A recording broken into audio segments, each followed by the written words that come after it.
According to the Quran, this story took place among the children of Israel in a coastal town by the sea.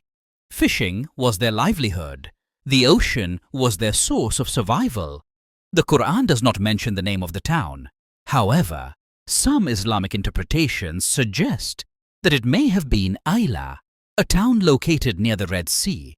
This detail comes from interpretation, not from a direct mention in the Quran. Then came the command. God commanded them not to work or fish on the Sabbath. The Sabbath, Saturday, was a sacred day, a day dedicated to worship, rest, and devotion. This command was not meant to take away their provision. It was a test. Would they trust God enough to choose worship over income? Then something remarkable happened. Every Saturday, fish appeared in great numbers, visible, abundant, almost overflowing. On every other day, the sea was quiet. The test could not have been clearer.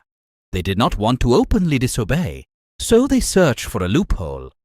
On Friday, they placed their nets in the water. On Saturday, the fish swam freely into the traps. On Sunday, they collected the catch.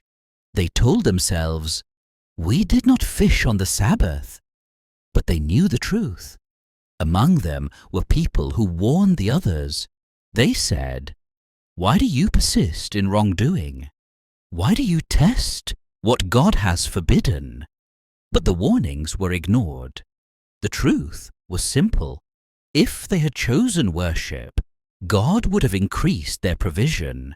Obedience was never meant to reduce sustenance. It was meant to bless it. But when they chose wealth over worship, they failed the test. According to the Quran, those who deliberately persisted in deception were punished severely. They were transformed into something resembling apes as a sign of humiliation and warning.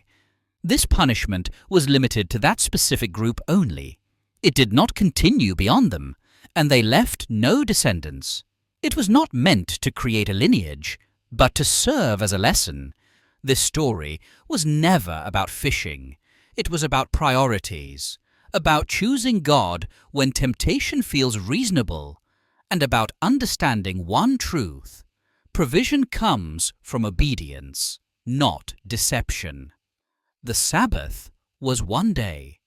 The lesson is timeless. When worship is chosen over wealth, provision increases. But when wealth replaces worship, loss follows.